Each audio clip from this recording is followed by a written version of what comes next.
আজকে আমি চিড়ার চপ বানাবো। এই যে চিড়া নিয়ে নিয়েছি, এখানে আলু আমি সিদ্ধ করে নিয়েছি, এখানে পেঁয়াজ কুচি কুচি করে কেটে নিয়েছি, এখানে আছে হলুদ, আর এটা শুকনো লঙ্কার গুঁড়া, আছে লবণ, এখানে চাট মশলা আছে এখানে, আর এই যে টোস্ট বিস্কুট নিয়ে নিয়েছি, কাঁচা লঙ্কা কেটে নিয়েছি, এখানে একটা ডিম নিয়েছি। এখন আমি কিভাবে চিড়ার চপটা বানাবো সেটা আপনাদেরকে দেখিয়ে দিচ্ছি। চিড়াটা আমি ভালো করে ধুয়ে 5 মিনিট ভিজিয়ে রাখবো। এই যে চিড়াটা আমি ভিজিয়ে রেখে দিয়েছি, এখন 5 মিনিট হবে, তারপরে আমি চিড়াটা দেখবো কেমন হয়েছে। এই যে টোস্ট বিস্কুটগুলো আমি মিক্সচার গ্রাইন্ডারে গুঁড়া করে নিয়েছি, এই যে দেখেন গুঁড়াটা।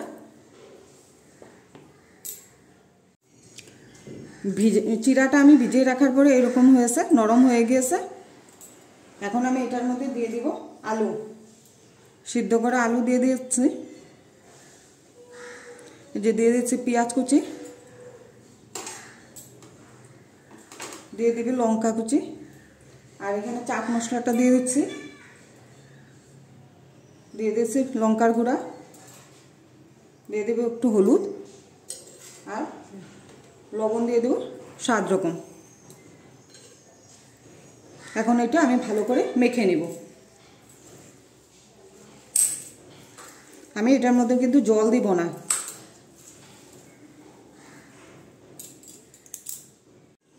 এই যে আমাদের মাখাটা হয়ে গিয়েছে, এখন আমি কিভাবে বানাবো সেটা আপনাদেরকে দেখিয়ে দিচ্ছি।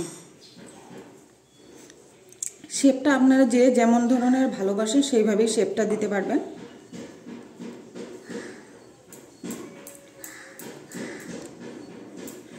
এই যে আমি এইভাবে শেপটা দিচ্ছি, একটা একটা করে আমি এইভাবে সবগুলো বানিয়ে নেব।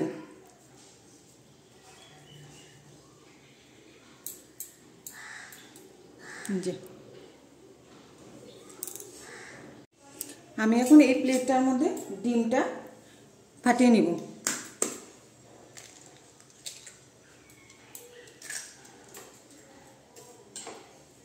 ফাটিয়ে নিয়ে ভালো করে মিক্স করে নেব। মিক্স হয়ে গেছে, এখন আমি এটাকে এইভাবে ডিমের মধ্যে ঢুকিয়ে নিয়ে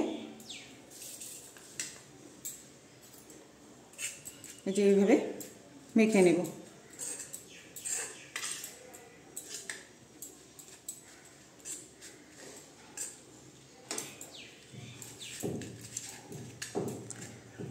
এই যে দেখেন আমাদের এইভাবে আমি সবগুলোকে করে নেব। কড়াইতে আমি সাদা তেল দিয়ে দিয়েছি, তেলটা গরম হয়ে গেছে। এর মধ্যে আমি দেখেন এই যে বানিয়ে রেখেছি চিড়ার চপগুলো দিয়ে দেবো। এখন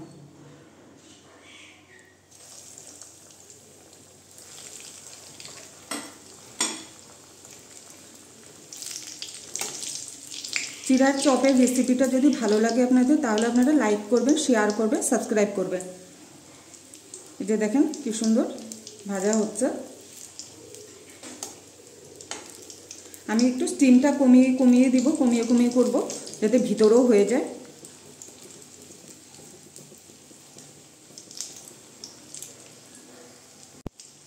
এই যে দেখেন চপটা আমাদের কি সুন্দর ভাজা হয়ে গেছে। আমি এখন এটাকে নামিয়ে দিচ্ছি।